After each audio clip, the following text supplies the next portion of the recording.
الحمد لله نحمده ونستعينه ونستغفره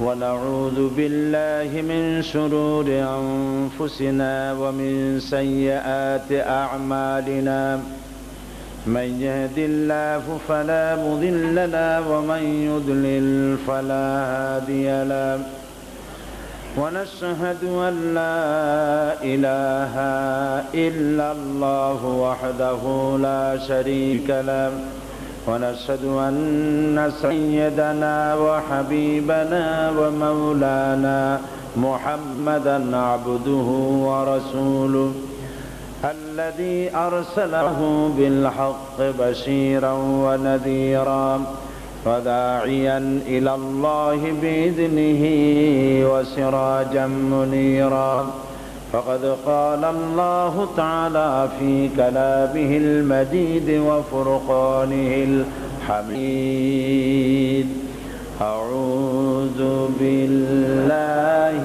من الشيطان الرجيم بسم الله الرحمن الرحيم إن الله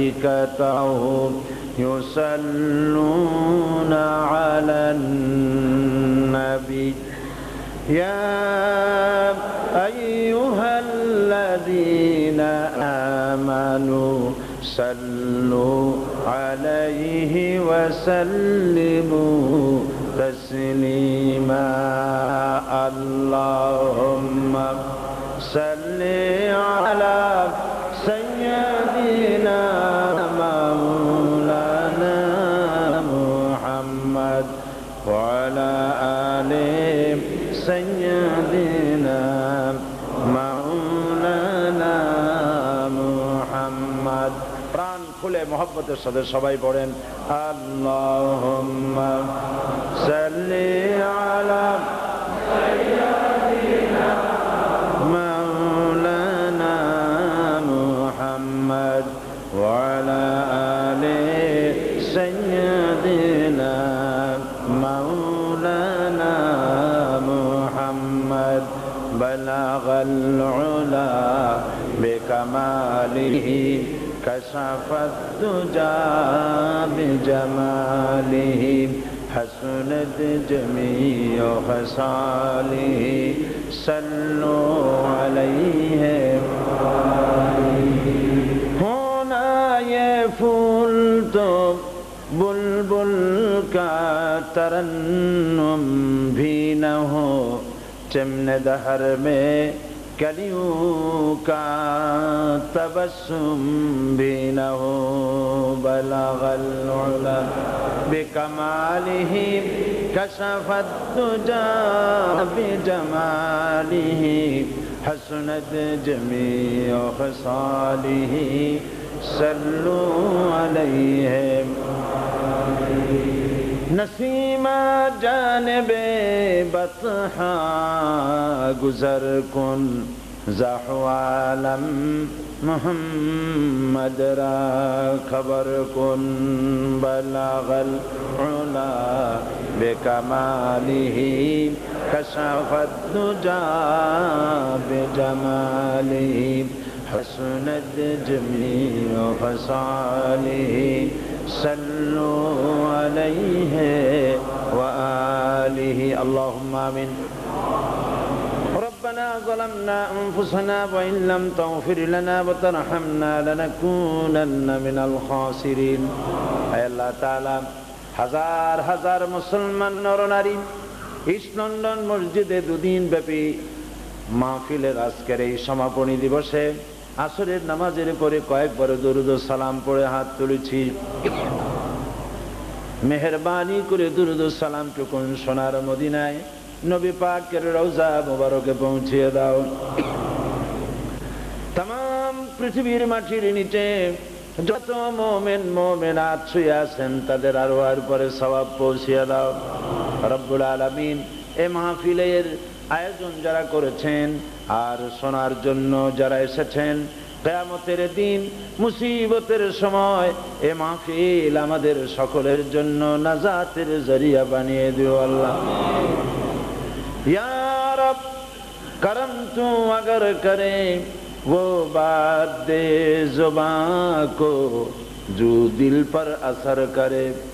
रब्बना तक़ब्बल मिन्ना इन्नका अंतस-समीउल अलीम व तुब अलैना इन्नका अंतत-तव्वाबुर रहीम। سبحان ربك رب العزة عما يصفون وسلام على المرسلين والحمد لله رب العالمين। জনাব সভাপতি, হাজারাত উলামায়ে কেরাম, সম্মানিত আমার প্রিয় বাংলাদেশি লন্ডনে প্রবাসে বসবাসরত আমার সম্মানিত ভাইয়েরা, পর্দার আড়ালের মা এবং বোনেরা, আসসালামু আলাইকুম ওয়া রাহমাতুল্লাহি ওয়া বারাকাতুহু। আল্লাহ রাব্বুল ইজ্জত ওয়াল জালাল তার দরবারে লাখো কোটি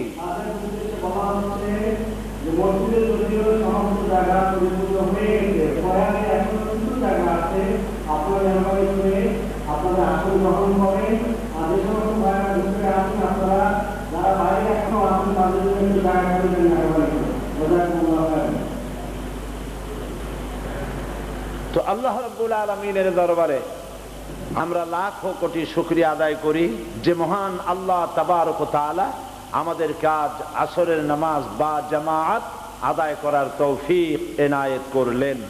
আমরা সবাই বলি আলহামদুলিল্লাহ। এবং গতকালের মতো আজও কোরআনের কথা শোনার জন্য আল্লাহ পাক আমাদেরকে যে উপস্থিত হওয়ার তৌফিক দিলেন, এজন্য মুনিবের দরবারে শুকরগুজার হচ্ছি পুনর্বার। সুম্মা আলহামদুলিল্লাহ। রব্বানা লাকাল হামদ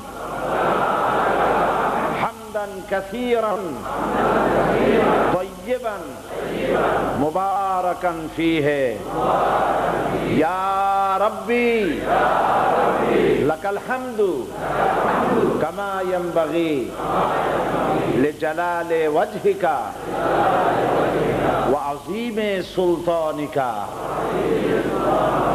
আমরা আমাদের মুনিব, আমাদের মাওলা, আমাদের রব, আমাদের স্রষ্টা, আমাদের খালেক, আমাদের কুল কায়নাতের মালিক, বিশাল আকাশ, বিস্তীর্ণ এই জমিন, পাহাড় পর্বত, নদ নদী, সমুদ্র মহাসমুদ্র, সবকিছুর একচ্ছত্র অধিপতি, রাজাধিরাজ, সম্রাটের সম্রাট আল্লাহ সুবহানাহু ওয়া তাআলার দরবারে নতশিরে শুকরিয়া আদায় করে নিলাম। আলহামদুলিল্লাহ। গতকাল আমি আপনাদের সামনে আলোচনা করেছিলাম শান্তি পাওয়ার একমাত্র পথ হচ্ছে ইসলাম, দ্বিতীয় কোনো রাস্তা নাই। একটি পথ, যে পথে শান্তি পাওয়া যায়, আর কোনো দ্বিতীয় পথ নেই। এই শান্তি পাওয়ার জন্য ব্যক্তিতে, পরিবারে, সমাজে, রাষ্ট্রে, জীবনের সকল ক্ষেত্রে শান্তি পাওয়ার লক্ষ্যে ফিরে আসতে হবে কোরআনের কাছে, ফিরে আসতে হবে মুহাম্মাদুর রাসূলুল্লাহ সাল্লাল্লাহু আলাইহি ওয়াসাল্লামের কাছে। দ্বিতীয় কোনো রাস্তা নাই। আপনাদের চিন্তা আছে কি এছাড়া আরো কোনো রাস্তা আছে? ইসলাম ব্যতি রেখে আরো কোনো মুক্তি শান্তির পথ আছে কি? নাই। একমাত্র পথ। এই পথটির কথাই জনগণকে জানাতে হবে, বুঝাতে হবে। আপনি যদি দেখতে পান আপনার অবুঝ সন্তান, আপনার অবুঝ ভাই গর্তের দিকে আগাচ্ছে, গর্তে পড়ে যাবে, আগুনের দিকে আগাচ্ছে, আগুনে পড়ে যাবে, আপনার দায়িত্ব কি যে সে পড়ুক, আপনি তাকায় তাকায় মজা করবেন? এটা না। আপনার আমার দায়িত্ব হচ্ছে এই অবুঝ মানুষগুলিকে দ্বীনের সমঝ দান করার জন্য চেষ্টা করা। তবে হ্যাঁ, সমঝ, দ্বীনি সমঝ, দ্বীনকে বুঝতে পারা, হেদায়েত লাভ করতে পারা, এটা তো সকলের কিসমতে হবে না। এটা কি সকলের কিসমতে হবে? আল্লাহ পাক কোরআনে কারীমের মধ্যে বলেছেন আকসারুহুম লা ইউমিনুন অধিকাংশ লোকেরাই ঈমান আনবে না। কে বলেছেন কথা? আল্লাহ পাক। অধিকাংশ লোকেরাই ঈমান আনবে না। তবে ঈমান, হেদায়েত পাওয়াটা খুবই কঠিন জিনিস। আল্লাহ পাক তার রাসূলকে বলেছেন, হে রাসূল, আপনাকে তো মনে হয় আপনি রীতিমতো মানুষকে হেদায়েত করার জন্য, মানুষের কল্যাণ কামনায় নিজেকে তো শেষ করে ফেলতেছেন। অর্থাৎ রাসূলুল্লাহ কাঁদতেন, কাঁদতে কাঁদতে বেকারার হয়ে যেতেন গোটা জাতির জন্য। হারে, এই জাতি জাহান্নামের দিকে যাচ্ছে, গান বাজনা জুয়া মদ শয়তানি করে করে জাহান্নামের দিকে যাচ্ছে, আল্লাহ তুমি এদেরকে হেদায়েত করো, এই বলে তিনি কাঁদতেন, রাত জাগতেন। আল্লাহ পাক বলছেন, আমি তো দেখছি আপনি যেন নিজেকে শেষ করে ফেলছেন। ইন্নাকা লা তাহদি মান আহবাবতা, হে নবী, আপনি যাকেই ভালোবাসেন, মহব্বত করেন, পছন্দ করেন, হেদায়েত আপনি দিতে পারবেন না। হেদায়েতের মালিক কে? আল্লাহ। এই জন্য নামাজের মধ্যে সব সময়, প্রতি নামাজে আমরা হেদায়েত চাই, চাই না? কোন জায়গায় চাই? কোন জায়গায় চাই? আমরা হেদায়েত চাই নামাজের মধ্যে। কোন সূরা? কোন তো সূরা ফাতিহা। প্রতি রাকাতে সূরা ফাতিহা পড়তে গিয়ে আমরা সবাই পড়ি, ইহদিনাস সিরাতাল মুস্তাকিম। পড়েন আমার সাথে, ইহদিনাস সিরাতাল মুস্তাকিম সিরাতাল্লাযীনা আন'আমতা আলাইহিম গায়রিল মাগদুবি আলাইহিম ওয়ালাদ-দাল্লিন। বলেন আমিন। নামাজের ভিতরে আল্লাহ আমাদের শিখাই দিচ্ছেন, আমাদের জন্য আল্লাহর চাইতে দরদি, রাসূলের চাইতে দরদি আর কি কেউ আছে? জোরে বলেন। এরকম কল্যাণ কামিয়ার দরদি কেউ নাই। আল্লাহ যদি আমাদের না শিখাইতেন তা আমরা কি করে বুঝতাম যে এইরকম দোয়া করা উচিত?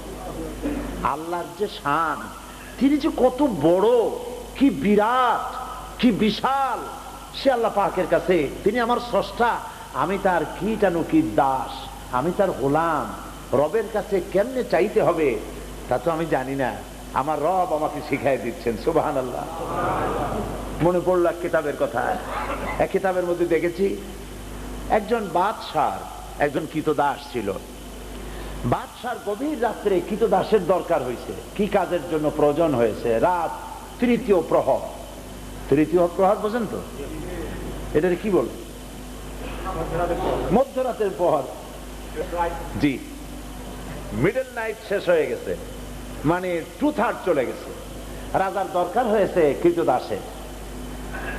তো আশেপাশে না দেখে কৃতদাসের রুমের কাছে গেছে, দেখছে যে রুমটা ভেতর থেকে লাগানো।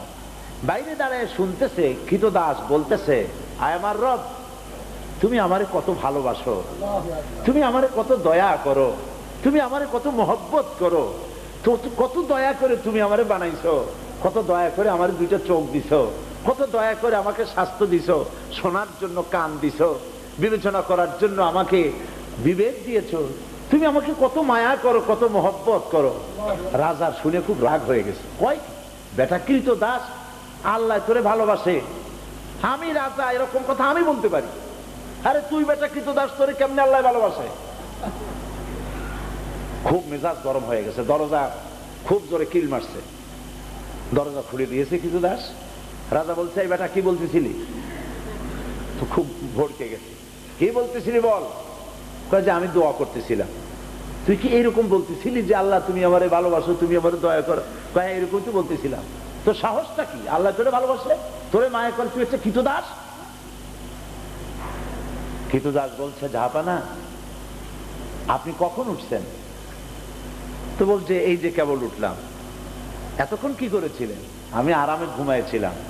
কৃতদাস বলছেন, দেখুন তো আল্লাহ কারে ভালোবাসে।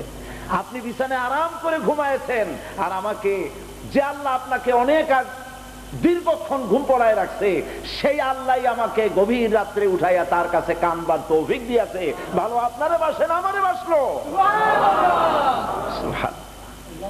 আমি যেদিন এইটা পড়ছি, আমি চোখের পানি রাখতে পারি নাই। সুবহানাল্লাহ, কি কথা কইলো কৃতদাস, তোমারে ভালোবাসে, তুমি তো আরামে ঘুমাই রইছো, আর আমি সেই গভীর রাত থেকে আমার মনিবের সঙ্গে কথা বলতেছি, কাঁদতেছি, আমারই তো আমার মনিব মায়া করতেছেন। মনিব যদি কাউকে দয়া করেন, মহব্বত করেন, হেদায়েত তো সেই পেতে পারে।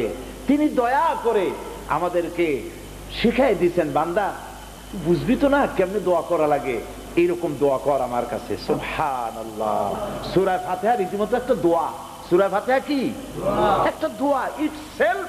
এই সূরাটা হচ্ছে সূরাতুদ দোয়া, সূরাতুস সওয়াল, সূরাতুস শিফা, উম্মুল কিতাব, কত নাম সূরা ফাতিহা। এগুলি এই সূরা ফাতিহা চট্টগ্রামে তাফসীর করছিলাম 5 দিন, আলহামদুলিল্লাহ। যেবারে সূরা ফাতিহা তাফসীর হলো 5 দিন ধরে, 46 জন 46 জন হিন্দু, বৌদ্ধ, খ্রিস্টান, মুসলমান হয়েছে, আলহামদুলিল্লাহ, সূরা ফাতিহা তাফসীর শোনার পরে। তো আল্লাহ রাব্বুল আলামিন আমাদের শিখাই দিতেন এই ভাষায় দোয়া কর, ইহদিনাস সিরাতাল মুস্তাকিম। আয় আল্লাহ, কিচ্ছু চাই না তোমার কাছে, তুমি আমাকে একটা সরল সহজ রাস্তা বলে দাও, এমন রাস্তাটা বলো যেই রাস্তা দিয়ে গেলে পরে তোমারে পাই। সুবহানাল্লাহ। সেই রাস্তাটা হচ্ছে নিয়ামত প্রাপ্তদের রাস্তা। নিয়ামত প্রাপ্ত কারা? 4 শ্রেণীর লোক। কয় শ্রেণী? নবীজিন, সিদ্দিকিন, শুহাদা, আর একটা কোন আপনারা? আলহামদুলিল্লাহ, সালেহিন। এই 4 শ্রেণীর লোক, এই 4 শ্রেণীর লোকদের পথই হচ্ছে নিয়ামত প্রাপ্ত। এই 4 শ্রেণীর লোক হচ্ছে নিয়ামত প্রাপ্ত। আল্লাহ এই পথ আমাকে দেখাও, গায়রিল মাগদুবি আলাইহিম ওয়ালাদ-দাল্লিন। আয় আল্লাহ, যারা পথভ্রষ্ট হয়ে গেছে, যারা গোমরা হয়ে গেছে, ওই পথ চাই না, ওই পথে চলবো না। পথভ্রষ্ট কারা? পথভ্রষ্ট হচ্ছে নাসারা। আর মাগদুব, অভিশপ্ত কারা? তারা হচ্ছে ইহুদি। কোরআন শরীফ আল্লাহ পাক বলছেন এদের থেকে, এদের চালচলন বর্জন করো। আর কি করো? তোমাদের সকলকে নিয়ামত প্রাপ্তদের পথ অনুসরণ করার জন্য আমার কাছে দোয়া করো। হেদায়েত দেওয়ার মালিক আমি। নবীরাও হেদায়েত করতে পারে না, পারে না। সমস্ত আম্বিয়া আলাইহিমুস সালাম, সাহাবায়ে কেরাম এবং তারপরে যারা দুনিয়া আসছেন সবাই হচ্ছেন ইরাআতুত তারিক, রাস্তাটা দেখায় দেবে। ইসাল ইলাল মাতলুব, অর্থাৎ মূল ডেস্টিনেশন, লাস্ট ডেস্টিনেশন, শেষ গন্তব্যে, মকসুদে মঞ্জিল পৌঁছায় দেওয়ার দায়িত্ব হচ্ছে কেবলমাত্র আল্লাহ রাব্বুল আলামিনের। তিনি পৌঁছে, হেদায়েত দেওয়ার মালিক তিনি। পয়গম্বররা রাস্তা দেখাইতে পারেন। পয়গম্বররা যদি হেদায়েত করতে পারতেন তাহলে ওমর রাদিয়াল্লাহু তাআলা আনহু যেমন ইসলাম কবুল করছিলেন, আবু জাহেলও করত, আবু লাহাবও করত, এই আবু তালেবও করত। কিন্তু হেদায়েতের মালিক নবীরা নয়, হেদায়েতের মালিক কেবলমাত্র আল্লাহ রাব্বুল আলামিন। এই জন্য হেদায়েত পাওয়া যত সহজ, হেদায়েতের উপরে টিকে থাকা তার থেকে 1000 গুণ, লাখ গুণ বেশি কষ্ট। এই জন্য আল্লাহ রাব্বুল আলামিন একটি দোয়া কোরআনে কারীমের মধ্যে হেদায়েত প্রাপ্তদেরকে শিখায় দিয়েছেন। তোমরা যারা হেদায়েতের পথে চলতে চাও বা হেদায়েত পেয়েছো, আমার কাছে দোয়া করো, রব্বানা লা তুজিগ কুলুবানা বা'দা ইয হাদাইতানা। পড়েন আমার সাথে, রব্বানা লা তুজিগ কুলুবানা বা'দা ইয হাদাইতানা ওয়া হাব লানা মিন লাদুনকা রাহমাতান ইন্নাকা আনতাল ওয়াহ্হাব। রব্বানা, আয় আমার রব, আয় আমার প্রভু। সুবহানাল্লাহ। আল্লাহ শিখাই দিয়েছেন এইভাবে বলো, আয় আমার রব, তুমি লা তুজিগ কুলুবানা, তুমি আমার অন্তরটাকে বিগড়ে দিও না, বা'দা ইয হাদাইতানা, যখন তুমি আমাকে একবার হেদায়েত দিয়েছো। মাবুদ, এই হেদায়েতের রাস্তা থেকে আমাকে বিগড়ে দিও না। বলেন আমিন, জোরে বলেন আমিন। শয়তান তো অহরহ চেষ্টা করবে আমাকে হেদায়েতের রাস্তা থেকে সরিয়ে দিতে। মাবুদ, তুমি দয়া করে আমাকে হেদায়েতের উপরে টিকায় রেখো। বলেন আমিন। ওয়াজে, তাফসীরে কি বলা হয়? তাফসীরগুলিতে, ওয়াজগুলিতে এই কথাই তো বলা হয়, হেদায়েতের কথাই বলা হয়। বিগত 1978 থেকে এই গ্রেট ব্রিটেনে আল্লাহ পাক আমাকে আসার তৌফিক দান করেছেন। আজকে 2000 সাল, কত বছর হলো? 22 বছর। হ্যাঁ, টানা 22 বছর এই জাতির কাছে, আমার মুসলিম কমিউনিটির কাছে আমি কি দাওয়াত পৌঁছেছি? আমার হাজার হাজার লাখো ক্যাসেট গোটা পৃথিবীর সমস্ত বাংলাদেশি মুসলমানদের ঘরে ঘরে অসংখ্য ক্যাসেট আছে, যা মহিলাদের কাছেও আছে, পুরুষদের কাছেও আছে, বাড়িতেও আছে, গাড়িতেও আছে। কি আমি বলেছি? আমার কথাগুলি কি আপনাদের কাছে রিজার্ভ নাই? আল্লাহ সাক্ষী, আল্লাহ সাক্ষী। কি শুনিয়েছি আমি আমার জাতিকে, জীবনকে বাজি রেখে। আপনারা বিশ্বাস করুন, এটা মসজিদ, আল্লাহর নামের কসম। এই কলিজার ভেতরে সাইদি তার স্ত্রী, তার মা বাবা, তার সন্তান, তার জীবনকে যত ভালোবাসে তার থেকে কোটি গুণে বেশি আল্লাহর কোরআনকে, ইসলামকে বেশি ভালোবাসি।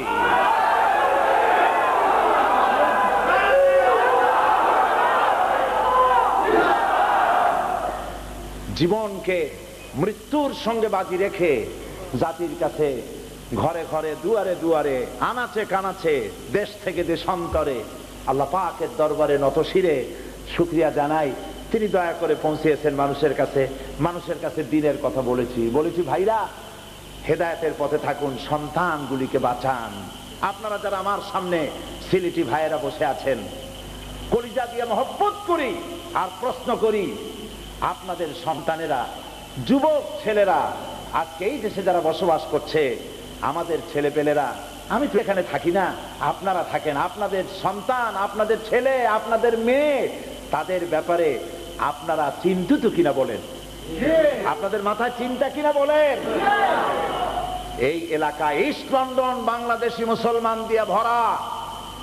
হাঁটতে গেলে মনে হয় যেন বাংলাদেশ দিয়ে হাঁটতেছি, এরকম মনে হয় না?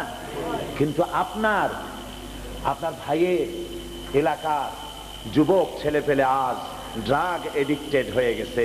আমার এই কথা আপনারা যদি কষ্ট পান, আমি কি করব? সত্য কথা বলা ছাড়া উপায় কি? ভালো তো আছে, আমি বলবো না সব খারাপ হয়ে গেছে, কিন্তু আপনারা বলেন অধিকাংশ ছেলেপেলেগুলি, বেশিরভাগ অথবা আধা আধি খারাপ হয়েছে কিনা আপনারা বলেন? ড্রাগ এডিক্টেড হয়েছে না? ছেলেপেলেরা পূর্ব লন্ডনে রাস্তায় রাস্তায় মারামারি করে না, বোমাবাজি করে না, বৈশাখী মেলার নামে নিজের মেয়েদেরকে উলঙ্গ করে না। উলঙ্গ মানে কি? আবার কোয়েন না যে বলে গেছে যে কাপড় চোপড় খুলে ভালাই দিছে। এখন কথা বলাও তো মুশকিল। রাসূলুল্লাহ বলেছেন নিসাউন আরিয়াতুন কাসিয়া। রাসূলুল্লাহ বলেছেন শেষ যুগে এমন এক শ্রেণীর মেয়ে লোক হবে, বস্ত্র পরিধানকারিণী, উলঙ্গিনী। আমার রাসূলের ভাষা, বস্ত্র পরেছে কিন্তু উলঙ্গ। বস্ত্র পরলে আবার উলঙ্গ হয় কেমনে? এমন বস্ত্র পরেছে যা পরাও যা না পরাও তাই। আমার কথা বুঝে আসছে আপনাদের? মেয়েগুলি দিয়া বৈশাখীর নামে আপনারা কি করতেছেন? ঈদের দিনে মদ উড়াইয়া, শ্যাম্পেন ছাকড়াইয়া কি করা হচ্ছে? মারামারি, বোমাবাজি, এগুলি কি হচ্ছে না? এই কথা বলে আমি আপনাদেরকে জানাতে চাই, এই ব্রিটিশ গভর্নমেন্ট লক্ষ লক্ষ বিদেশি মানুষদেরকে ঠাঁই দিয়েছে এই দেশে। আমরা মুসলমান, এদের কাছে আমাদের সম্মান কি নষ্ট হওয়া উচিত না সম্মান বাড়া উচিত? সম্মান কি হওয়া উচিত? সম্মান বাড়ানো উচিত। আমরা কি বাড়াইতে পারছি? কমিউনিটি লিডার যারা তারা তো মাহফিলে কম আসেন। অনুরোধ করব, মাহফিলে হিংসা করে নাই বা আসলেন, ক্যাসেটটা অন্তত শোনেন। আপনাদের দায়িত্বটা কি ছিল? আপনাদের দায়িত্ব কি ছিল? আজকে রাস্তায় দাঁড়ায় দাঁড়ায় যারা মুসলমানদেরকে কোরআন শোনা থেকে ফিরালেন, আপনারা নিজেরা না মাহফিল করেন কোরআনের, না হাদিসের, না তাফসিরের, গান বাজনা, মেলা, এটাই তো হলো। কমিউনিটি লিডারদের কি দায়িত্ব নাই বাংলাদেশের মর্যাদাকে সমুন্নত করা? এটা কি দায়িত্ব নয়? ছেলেগুলোকে জাহান্নামের আগুন থেকে ফিরানো, এটা কি দায়িত্ব নয়? আমার বন্ধুগণ, আমি বদদোয়া করব না। তারা রাস্তায় দাঁড়িয়ে যে সমস্ত গালাগালি করেছে, যা কিছু বলেছেন, গালা বদদোয়া আমার রাসূল আমাকে শিখান নাই। আমার রাসূল এত মার খাইলেন তায়েফের মাঠে, শরীর থেকে রক্ত ঝরে ঝরে তায়েফের মাটি লাল হয়ে গেল। হযরতে জিবরাইল এসে বলছেন, ইয়া রাসূলুল্লাহ, আপনার এই অবস্থা, রক্তাক্ত অবস্থা দেখে আকাশের ফেরেশতারা কাঁদতেছে। আমি পাহাড় পরিচালক ফেরেশতা সাথে করে নিয়ে এসেছি, আপনি নির্দেশ করুন। এই পাহাড় পরিচালক ফেরেশতা আপনার হুকুম অনুযায়ী পাহাড়কে উঁচু করে কাফেরদেরকে মাটির সাথে মিশায় দেবে। আল্লাহ নবী বলেছেন, ও জিবরাইল, আমি যদি বদদুয়া করি আর সব কাফির যদি দুনিয়া থেকে বিদায় হয়ে যায়, একজনও যদি না বাঁচে, তাহলে কার কানে পৌঁছাবো আমি? লা ইলাহা ইল্লাল্লাহু মুহাম্মাদুর রাসূলুল্লাহ। এ জিবরাইল, এমনও তো হতে পারে এই লোকগুলি ঈমান আনলো না, কিন্তু তার জন্মে যে সন্তান আসবে সেও তো ইসলাম কবুল করতে পারে, কাজে আমি বদদুয়া করব না। নবীজি রক্তাক্ত শরীর নিয়ে, আঘাতপ্রাপ্ত শরীর নিয়ে আল্লাহ রাব্বুল আলামিনের দরবারে দুহাত তুলে মুনাজাত করে বললেন, রব্বুল আলামিন, তায়েববাসীরা বোঝে নাই যে আমি তোমার নবী, ওরা বুঝতে পারে নাই আমি তোমার হাবিব, বুঝতে পারে নাই, না বুঝে আমার উপরে অত্যাচার করলো, গালাগালি করলো। আল্লাহ রাব্বুল আলামিন এই জন্য তুমি গোসা করে তায়েববাসীদের উপরে গজব নাজিল করো না। আল্লাহুম্মা গফির লিকওমি ফাইন্নাহুম লা ইয়ালামুন। আয় আল্লাহ, আমার কওমকে maaf করে দাও, ওরা বুঝে নাই।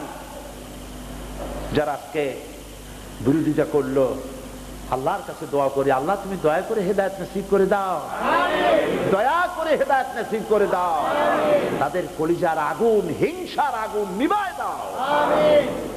ভাইয়েরা আমার, আমি আপনাদের কাছে কি কথা শোনাই? আমি আপনাদের কাছে বিগত বছরগুলিতে এবং প্রত্যেক বছর এই কথাই বলি, কোরআনের কথা শোনাই। আল্লাহ রাব্বুল আলামিন বলেছেন, ইয়া আইয়ুহাল্লাযীনা আমানু কু আনফুসাকুম ওয়া আহলিকুম নারা। হে বিশ্বাসীরা, নিজে আগুন থেকে বাঁচো জাহান্নামের, নিজের সন্তান সন্ততি আহলে আয়ালকে জাহান্নামের আগুন থেকে বাঁচাও। কে বলতেছেন? আল্লাহ। সন্তানগুলি জাহান্নামের দিকে আগায় যাচ্ছে, তারা ড্রাগ এডিক্টেড হচ্ছে, নাচতেছে, গাইতেছে, মারধর করতেছে, বোমাবাজি করতেছে, জেনাবে বিচার করছে, নষ্ট হয়ে যাচ্ছে। আমাদের দায়িত্ব হাত ধরে এই সব অবুঝ মানুষগুলিকে, অবুঝ সন্তানদেরকে, তাদেরকে চরিত্রবান বানানো এবং এই ব্রিটিশ গভর্নমেন্টের সামনে দেখানো যে পৃথিবীতে মুসলমানরাই চরিত্রবান জাতি। জোরে কোন সুবহানাল্লাহ। এই চরিত্র দেখানো দরকার ছিল। বন্ধুগণ, আমরা যদি রক্ষা পেতে চাই, আল্লাহর কথা শুনতে হবে। কার কথা? আল্লাহ। আল্লাহ রাব্বুল আলামিন কোরআনে কারীমের মধ্যে বলেছেন, ইয়া আইয়ুহাল্লাযীনা আমানু দুখুলু ফিস-সিলমি কাফা ওয়া লা তাত্তাবিউ খুতুওয়াতিশ শাইতান ইন্নাহু লাকুম আদুউম মুবিন। হে বিশ্বাসীরা, তোমরা যারা ঈমান এনেছো, শোনো, উদখুলু ফিস-সিলমি কাফা, খুব খেয়াল করে শুনুন, পরিপূর্ণরূপে ইসলামের মধ্যে দাখিল হও। কে বলছেন? আল্লাহ। পরিপূর্ণরূপে ইসলামের মধ্যে দাখিল হও। কাদেরকে বলতেছেন? ঈমানদারদেরকে। আমরা তো সকল ঈমানদার, নাকি বলেন? আমরা যারা আসছি, আমরা ঈমানদার না? অবশ্যই আমরা ঈমানদার। কোন আলহামদুলিল্লাহ। আমাদের ঈমানের ভিত্তি হলো আমরা মনে প্রাণে বিশ্বাস করে মুখে উচ্চারণ করেছি, লা ইলাহা ইল্লাল্লাহু মুহাম্মাদুর রাসূলুল্লাহ। জোরে পড়েন, লা ইলাহা ইল্লাল্লাহ, লা ইলাহা ইল্লাল্লাহ, লা ইলাহা ইল্লাল্লাহু মুহাম্মাদুর রাসূলুল্লাহ। এই কালেমা হচ্ছে আমার ঈমানের ফাউন্ডেশন। যখনই মোমেন হলাম, আল্লাহ আমারে শোনাইলেন, মোমেন যখন হইছো, সিলমের মধ্যে 16 আনা ঢোকো, পরিপূর্ণ রূপে ঢুকে যাও ইসলামের মধ্যে। পরিপূর্ণ ঢোকা মানে খুব সহজ করে বুঝাতে গিয়ে আমি বলি, এই যে আমরা কোট গায়ে দেই, আমি একটা আবা গায়ে দিয়েছি, এর দুইটা হাতা আছে, এদিক দিয়েও হাত ঢুকানো যায়, এদিক দিয়েও হাত ঢুকানো যায়। এখন আমি একটার মধ্যে হাত ঢুকাইয়া বাকিটা পিঠের উপরে ঝুলায় রাখলাম, কেউ কি বলবে যেটা আমি গায়ে দিছি? না, ফালাই দিছি পিঠের উপরে। প্যান্ট পরতে গিয়া একটার মধ্যে পাও ঢুকাই দিল, আর একটা টানতে টানতে আনলো। এখন কি বলবেন, লোকটা প্যান্ট পরছে? মসজিদের বাইরে দাঁড়াইয়া জানালার ফাঁক দিয়া কল্লা ঢুকাই দিছে, বডিটা বাইরে। কেউ কি বলবেন যে লোকটা মসজিদে ঢুকছে? তাহলে মসজিদে ঢুকতে হলে বডি সুদ্ধা ঢুকতে হবে, প্যান্টের দুটো ফাঁকের মধ্যে দিয়ে ঠ্যাং ঢুকাইয়া পড়তে হবে, জামাটা সবটা গায়ে দিতে হবে। তাহলে বোঝা গেল জামাটা পুরা গায়ে দিছে, প্যান্টটা পরছে, লোকটা মসজিদে ঢুকছে। কথা বুঝে আসছে কিনা? আল্লাহর কথা কত হিকমতপূর্ণ, হাকিমানা আন্দাজের কথা। সুবহানাল্লাহ। ঈমানের দাবি করছো তুমি, কিন্তু এতে হয় নাই। পূর্ণাঙ্গ রূপে ঈমান কবুল করতে হবে। কি রকম? কোরআনে কারীমের মধ্যে আল্লাহ রাব্বুল আলামিন প্রথম রুকুতেই বলেছেন, وَمِنَ النَّاسِ مَن يَقُولُ آمَنَّا بِاللَّهِ وَبِالْيَوْمِ الْآخِرِ وَمَا هُمْ بِمُؤْمِنِينَ। লোকেদের মধ্যে বহু লোক আছে যারা বলে যে ঈমান এনেছি। লক্ষ্য করুন, আল্লাহ বলছেন লোকেদের মধ্যে বহু লোক আছে যারা বলে ঈমান এনেছি আল্লাহর উপরে এবং পরকালের উপরে। আল্লাহ পাক বলছেন ওয়ামা হুম বিমুমিনিন, এরা কিন্তু মুমিন নয়। আল্লাহর উপরে একজন ঈমানদারের ঈমান আনার জন্য শর্তই হচ্ছে আল্লাহ এবং পরকালকে বিশ্বাস করা। একজনের মুখে সাক্ষী দিল যে আমি আল্লাহ এবং পরকালকে বিশ্বাস করেছি, আর আল্লাহ বলছেন মুমিন না। অর্থটা কি? অর্থ হলো এই লোকটি ঈমানের দাবি করেছে, কালেমার দাবি করেছে, কিন্তু আমার হুকুমকে মানে নাই। মসজিদে তো নামাজ পড়ে, কিন্তু সুদী ব্যাংক থেকে টাকা নিয়ে ব্যবসা করে। সুদ হালাল না হারাম? হালাল না হারাম? হারাম। আমি বাংলাদেশ পার্লামেন্টে বলেছি বাজেট বক্তৃতার সময়, আমি বলেছি এ পর্যন্তকালীন দেশে যত সরকার এসেছেন সমস্ত সরকার আল্লাহর সাথে আর ইসলামের সাথে নাফরমানি করেছেন। এইভাবে এইরকম কণ্ঠে বলেছি। আলহামদুলিল্লাহ। কিরকম আন্দাজে বলি নাই, যুক্তি দিয়ে বলেছি। যতগুলি গভর্নমেন্ট এসছে আল্লাহর সাথে নাফরমানি করছি। কিরকম? আল্লাহ বলেছেন ওয়াহাল্লাল্লাহুল বাইআ ওয়া হারামা রিবা, আমি সুদকে করেছি হারাম, ব্যবসাকে করেছি হালাল। সবগুলি গভর্নমেন্ট লাইসেন্স দিয়ে সুদকে জনগণের জন্য হালাল করে দিয়েছে। নাউজুবিল্লাহ বলবেন না? আল্লাহ পাক বলেছেন ওয়ালা তাকরাবুজ জিনা ইন্নাহু কানা ফাহিশাতান ওয়া সা সাবিলা, জিনা নিকৃষ্টতম পাপ। এইটা করা তো দূরের কথা, এর কাছেও যেও না। অথচ প্রত্যেকটি গভর্নমেন্ট লাইসেন্স দিয়ে বেশ্যাবৃত্তির জন্য মানুষকে জিনা ব্যভিচারের পথ উন্মুক্ত করেছে। আল্লাহ পাক বলেছেন, এইভাবে কোরআন হাদিস দিয়ে পার্লামেন্টে ওয়াজ করছি, তাদের গায়ে জ্বালা ধরে খালি গেলি। যে লোকটা মাঠেও বলে আবার পার্লামেন্টেও ঢুকছে। আমি তো ঢুকি নাই, আল্লাহ ঢুকাইছে। সুবহানাল্লাহ। এরপর আমার বিরুদ্ধে কেস করছে। হায় রে কেস! ফিরোজপুর থেকে শুরু হয়েছে, লোয়ার কোর্ট, হাই কোর্ট, এরপরে সুপ্রিম কোর্ট। সুপ্রিম কোর্টের 5 জন বিচারপতি একমত হয়ে বলে দিয়েছে যে লোক মামলা করছে মিথ্যা আর এই লোক সত্য। আলহামদুলিল্লাহ, আলহামদুলিল্লাহ। আমি বলেছি আল্লাহ পাক কোরআনে কারীমের মধ্যে মদ আর জুয়াকে হারাম করেছেন। ইন্নামাল খামরু ওয়াল মাইসিরু ওয়াল আনসাবু ওয়াল আজলামু রিজসুম মিন আমালিশ শাইতানি ফাজতানিবু। আল্লাহ পাক বলেছেন মদ আর জুয়া আমি নিষিদ্ধ ঘোষণা করলাম, এটা শয়তানের কাজ। আমার আল্লাহ বলতেছেন মদ কার কাজ? জুয়া কার কাজ? কাজে ইসলামের কথা বললে গায়ে যাদের আগুন জ্বলে, জ্বলবেই তো। ব্যবসায় যে বড় আঘাত লেগেছে, গরম ভাতে বিড়াল দারুণ বেজার, ব্যবসায় হাত লেগেছে। মদ হারাম, মদের ব্যবসা হারাম। মদ যারা বিক্রি করে, মদ যারা পান করে, মদ যারা সার্ভ করে, মদের যারা হিসাব করে, তিরমিজি শরীফের হাদিস, আমার রাসূল বলেছেন এ 5 ব্যক্তি ডাইরেক্ট জাহান্নামে চলে যাবে। আমি জিজ্ঞেস করি ভাইরা, এই কাজের মধ্যে যারা আছেন, আমি খুব দরদ দিয়ে বলি আপনাদের সাথে আমার কোনো রাগারাগি নাই, মারামারি নাই।